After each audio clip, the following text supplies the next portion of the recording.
Hello friends, आज इस video में हम शॉर्ट टर्म कैपिटल गेन के बारे में जानेंगे और साथ ही सेक्शन 111 ए का शॉर्ट टर्म कैपिटल गेन में क्या इंपॉर्टेंस है, क्या रोल है, उसके बारे में भी समझेंगे। फ्रेंड्स, कैपिटल गेन्स दो तरह के हो सकते हैं, शॉर्ट टर्म और लॉन्ग टर्म। तो हमने इस वीडियो में only short term capital gains के बारे में कवर किया है। लॉन्ग टर्म के लिए हमने एक सेपरेट वीडियो भी बनाया हुआ है, आप उसको भी रेफ़र कर सकते हैं। तो फ्रेंड्स, एक जनरल रूल जो है वो ये है कि when a capital asset is held for 24 months or less it is called a short term capital asset. यानी कोई भी एसेट है वो अगर 24 मंथ्स या उससे कम पीरियड के लिए होल्ड की गई है तो वो शॉर्ट टर्म कैपिटल एसेट कहलाएगी। लेकिन एक सेक्शन 111 ए को लाया गया है जिसके अंतर्गत ये जो पीरियड ऑफ होल्डिंग है उसको ओनली 12 मंथ्स तक रखा गया है कि यानी कुछ एसेट्स ऐसी हैं जो स्पेसिफिकली डिफाइंड हैं और अगर वो 12 मंथ्स तक ही होल्ड की गई हैं तो वो शॉर्ट टर्म कैपिटल एसेट कहलाएंगी। वो एसेट्स हैं listed equity shares of a company, units of a business trust और units of a equity oriented fund like mutual funds. Equity oriented mutual funds वो होते हैं जिनमें नॉर्मली जो फंड्स होते हैं, म्यूचुअल फंड का जो मैनेजर होता है वो नॉर्मली इन्वेस्ट करता है इक्विटी मार्केट में। एटलीस्ट 65% तो होता ही है या उससे ज़्यादा इक्विटी मार्केट में इन्वेस्टेड रहता है, तो वो इक्विटी ओरिएंटेड म्यूचुअल फंड्स होते हैं। ऐसे ही बिजनेस ट्रस्ट भी just like a mutual fund है, थोड़ा सा ही अंतर है कि उसमें भी मनी रेज की जाती है इन्वेस्टर्स के द्वारा और उसमें भी यूनिट्स इशू किए जाते हैं इन्वेस्टर्स को जिनसे पैसा लिया जाता है और फिर आगे उस पैसे को रियलिटी या इंफ्रास्ट्रक्चर प्रोजेक्ट्स में लगाया जाता है, तो वो बिजनेस ट्रस्ट होती हैं। तो उनकी यूनिट भी इसी सेक्शन 111 ए में कवर की गई हैं। तो फ्रेंड्स, सामने जो स्लाइड है इससे हमें ये पता चल रहा है कि अगर कोई एसेट्स सेक्शन 111 ए में फॉल नहीं कर रही हैं तो वो जो भी वो कैपिटल एसेट हैं उसके अलावा वो 24 मंथ्स तक अगर होल्ड की जाती हैं तो वो शॉर्ट टर्म कैपिटल एसेट कहलाती हैं और उससे ज़्यादा अगर 24 मंथ से ज़्यादा होल्ड की जाएंगी तो वो लॉन्ग टर्म कैपिटल एसेट कहलाएंगी। और वो इन तीन जो 111 ए में जो डिफाइन गई हैं इनके अलावा कुछ भी हो सकती हैं, वो जितनी भी सारी प्रॉपर्टीज़ हैं वो उसमें है 24 मंथ्स वाले केस में। जैसे कुछ भी हो, अनलिस्टेड शेयर्स हों, डिबेंचर्स हों, बॉन्ड्स हों, व्हीकल्स हों, एनी टाइप ऑफ प्रॉपर्टीज़, तो वो सब उस 24 मंथ वाले पीरियड में कवर होती हैं। तो अब हम नेक्स्ट स्लाइड पर चलते हैं। When a short term capital asset is sold, the resultant profit or loss is called short term capital gain or loss। तो फ्रेंड्स, सबसे पहले तो हमें यही समझना पड़ेगा कि what is short term capital gain या what is short term capital loss. तो कोई भी एसेट जो कि शॉर्ट टर्म है, जैसे कि हमने अभी समझा था, अगर उसको हम बेचते हैं तो उससे जो भी हमें प्रॉफिट या लॉस होता है तो वो शॉर्ट टर्म कैपिटल गेन या लॉस होता है। और इनकम टैक्स जो शॉर्ट टर्म कैपिटल गेन्स पर जो लगता है वो नॉर्मली स्लैब रेट्स के हिसाब से ही लगता है जो 24 मंथ्स होल्डिंग वाली एसेट्स हैं।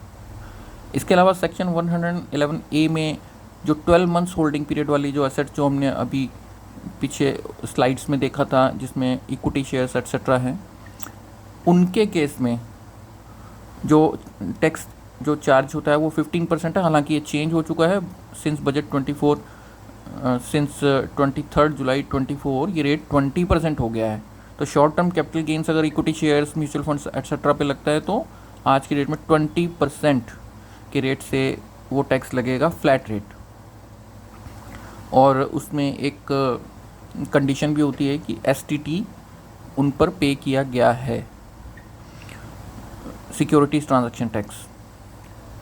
तो इससे हम ये समझे हैं कि अगर एसेट्स शॉर्ट टर्म तो है लेकिन 111 ए में शामिल नहीं है, जैसे इक्विटी शेयर्स या म्यूचुअल फंड्स, तो उस केस में जो टैक्स लगेगा शॉर्ट टर्म कैपिटल गेन पे वो स्लैब रेट्स के हिसाब से लगेगा। इसके अलावा शॉर्ट टर्म कैपिटल गेन्स में कुछ और चीज़ें भी हैं जो हमें समझनी चाहिए। जैसे जो 111 ए वाले गेन्स हैं, जो इक्विटी शेयर्स एट्सेट्रा पे जो गेन्स होते हैं, उनमें हम कोई भी डिडक्शन नहीं ले सकते 80C to 80U वाली, जबकि अदर्स केसेस में हम वो डिडक्शन ले सकते हैं अदर देन सेक्शन 111 ए वाले केस में। इसके अलावा a resident individual can claim rebate under section 87A on all short term capital gains. 87A की रिबेट 111A में भी ली जा सकती है। इसके अलावा a resident individual and resident HUF can adjust the basic exemption limit against all short term capital gain. तो यहाँ पर शॉर्ट टर्म कैपिटल गेन्स में जो बेसिक एग्जम्पशन लिमिट है वो भी एडजस्ट की जा सकती है। जैसे कोई ऐसा रेजिडेंट भी हो सकता है कि जो कोई और इनकम जिसकी ना हो, जैसे कोई रिटायर्ड पर्सन भी हो सकते हैं या कोई और पर्सन भी हो सकते हैं जो कोई और इनकम ना हो, जिनकी सिर्फ शॉर्ट टर्म कैपिटल गेन ही हो, तो बेसिक एग्जम्पशन लिमिट का बेनिफिट मिलेगा। बेसिक एग्जम्पशन लिमिट जिस पर नील टैक्स होता है पहले वो कंसिडर किया जाएगा। या अगर किसी रेजिडेंट की बेसिक एग्जम्पशन लिमिट से कम इनकम है, कोई और इनकम जैसे 1 लाख ही है अदर इनकम और शॉर्ट टर्म कैपिटल गेन है बाकी के, तो पहले उस 1 लाख को एडजस्ट किया जाएगा और फिर बाद में शॉर्ट टर्म कैपिटल गेन को एडजस्ट किया जाएगा, जो भी रिमेनिंग बची हुई एग्जम्पशन होगी बेसिक एग्जम्पशन लिमिट। तो इस तरह से ये कैलकुलेट किया जाता है। तो फ्रेंड्स, अब हम शॉर्ट टर्म कैपिटल गेन को तो हमने अभी डिस्कस किया, लेकिन अब शॉर्ट टर्म कैपिटल लॉस भी तो हो सकता है। अगर किसी को लॉस हो गया शॉर्ट टर्म कैपिटल का, तो उस केस में कौन कौन से ऐसे पॉइंट्स हैं जो हमें ध्यान में रखने चाहिए कि short term capital loss can not be set of against any other head of income. तो शॉर्ट टर्म कैपिटल लॉस जो है वो किसी और हेड ऑफ इनकम से एडजस्ट नहीं हो पाएगा, वो ये जो है कैपिटल गेन के हेड से ही एडजस्ट होगा। हाँ, लेकिन कैपिटल गेन में अगर लॉन्ग टर्म कैपिटल गेन भी है तो उनसे भी एडजस्ट हो सकता है शॉर्ट टर्म कैपिटल गेन। और इसके अलावा short term capital loss can be carried forward for next 8 assessment years provided the ITR is filed on और बिफोर द ड्यू डेट। तो नेक्स्ट 8 असेसमेंट ईयर्स में भी जो हैं ये सेट ऑफ किए जा सकते हैं against the head capital gains. Friends, इसके अलावा हम कुछ और भी डिस्कस करते हैं। जैसे बजट 23 जो आया था उसमें in short term capital gains को लेके क्या चेंजेस वगैरह आए थे। तो उस बजट में नॉर्मली यही डिसाइड किया गया था कि capital gain arising from transfer of units of date funds वो होती हैं जिसमें कि मोर देन 65% जो इन्वेस्ट किया जाता है डेट या मनी मार्केट में इन्वेस्ट किया जाता है। तो वो अगर एक्वायर किए गए हैं ऑन और आफ्टर 1/4/23, तो उसके बाद जो भी कोई उनके ट्रांसफ़र पर शॉर्ट टर्म कैपिटल जो है हमें गेन होता है, तो वो जो भी हमें कैपिटल जो भी गेन होता है तो शॉर्ट टर्म कैपिटल गेन ही माना जाएगा, उनको शॉर्ट टर्म कैपिटल एसेट ही माना जाएगा, चाहे उनका होल्डिंग पीरियड जितना मर्जी हो, और वो स्लैब रेट से टैक्स उन पर लगाया जाएगा। ऐसे ही इस बजट 23 में एक और चेंज भी आया था कि मार्केट लिंक जो डिबेंचर्स हैं, अगर हम उनको ट्रांसफ़र करते हैं ऑन और आफ्टर अप्रैल 1, 23, तो वो भी शॉर्ट टर्म कैपिटल गेन ही माना जाएगा, उनको एक शॉर्ट टर्म एसेट ही माना जाएगा irrespective of the period of holding, और वो स्लैब रेट से ही टैक्सेबल माना जाएगा। क्योंकि ये जो एसेट्स हैं ये 111A वाली एसेट्स भी नहीं हैं, तो इसलिए डेट्स फंड्स हो गए या फिर हमारे मार्केट लिंक डिबेंचर्स हो गए, तो वो जो भी हैं ये इनके ऊपर स्लैब रेट्स के हिसाब से अब टैक्स लगेगा।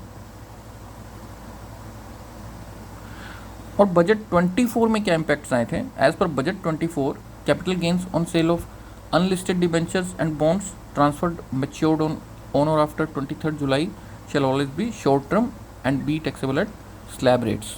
तो यहाँ पर भी सेम तरीके से ही अनलिस्टेड डिबेंचर्स और बॉन्ड्स को भी कवर कर लिया गया है। जैसे पिछली स्लाइड में हमने डेट फंड्स को कवर किया था, मार्केट लिंक डिबेंचर्स को कवर किया था, ऐसे ही यहाँ पर बजट 24 में अनलिस्टेड डिबेंचर्स को भी शॉर्ट टर्म कैपिटल एसेट ही मान लिया गया, चाहे आप उसको जितना मर्जी होल्ड करें इरिस्पेक्टिव ऑफ होल्डिंग पीरियड, अगर वो मैच्योर हो रहे हैं ऑन और आफ्टर 23 जुलाई 24।